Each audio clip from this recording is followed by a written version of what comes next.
Angelina Jolie is not only making headlines for going under the knife to prevent breast and ovarian cancer, she's also a very busy mom, a Hollywood star, and she so happens to be the special envoy for the United Nations on refugee issues.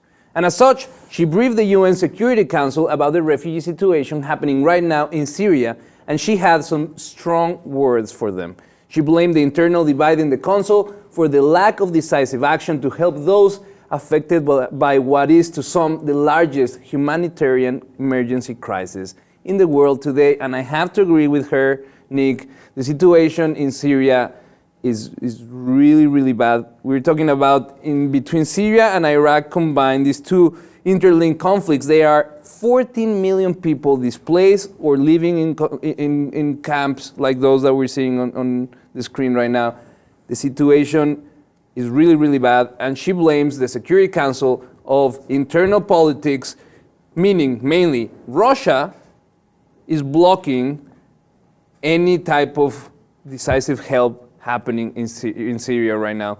Russia is an ally to Syria, and China is supporting them, so they're blocking the situation, and she's saying, you guys need to figure this out so we can actually go and do as simple stuff as making a cease on fire so we can go and provide aid. That's all they're asking. Good. And these kind of conversations take place every single day in the UN, but the problem is when Angelina Jolie does it, then everyone's talking about it. We live in a world now where it takes celebrity ambassadors like this to bring attention to certain things that most people wouldn't really care about. Exactly. But when Angelina Jolie is kind of the face attached to it, people will sit and listen to millions of people about this. I have to say that she's legit. 100%. Yeah. I am all for people who are wealthy, successful like her, who take the time to help people in need. I'm all for it because a lot of wealthy people don't do those things. So I'm all for it. I'm not saying, she's not legit or whatever. That's not what I'm saying at all. I'm just saying it takes kind of people like her to make a lot of people realize, and it's sad. And the reason that we're talking about this right now is because it is Angelina Jolie. These kinds of conversations happen every day in the UN.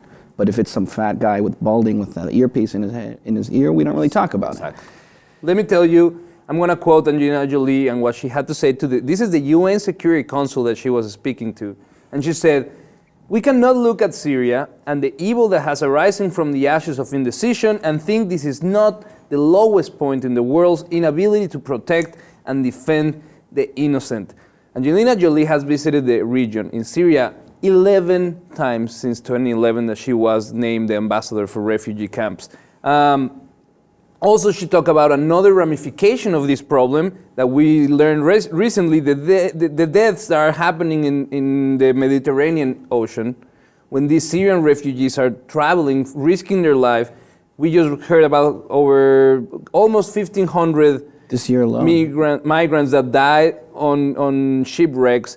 And she's saying, it's sickening to see thousands and thousands and thousands of refugees dying because these governments from these nice buildings and sitting on, like you said, with their earpieces, and they're talking and they don't get to any conclusions, and they go back to their New York hotels and their New York apartments. Right. And they have these great dinners, but these people are suffering every day in concentration camps. And after this latest disaster at sea, what happened? European Union came together and were scrambling to come up with something to make everybody happy, right?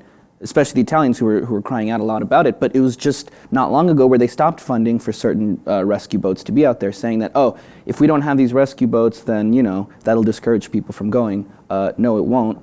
It's still happening. That's why so many people drowned, because the EU just wasn't giving money to these kinds of things. And then when something bad happens, then they kind of say, oh, shit. We're talking about 4 million Syrians that are already being displaced from their hometowns into the neighboring countries. These countries are also looking at themselves, saying we are overstretched. We cannot tend to more people that comes into our borders. Right now, one of the biggest crises there is almost 500,000 Syrians that are besieged in Syria, and they are risking death because they are starving, or they're dehydrated, or they lack medical aid that cannot go in because of the conflict. So we want to know, what do you think? Do you think it takes a celebrity to bring light to these issues and have the public opinion chime in, or we shouldn't need a celebrity to tell us what to pay attention on, what is important in the world? Let us know what you think in the comments. And if you haven't, please subscribe to the Lip TV 2.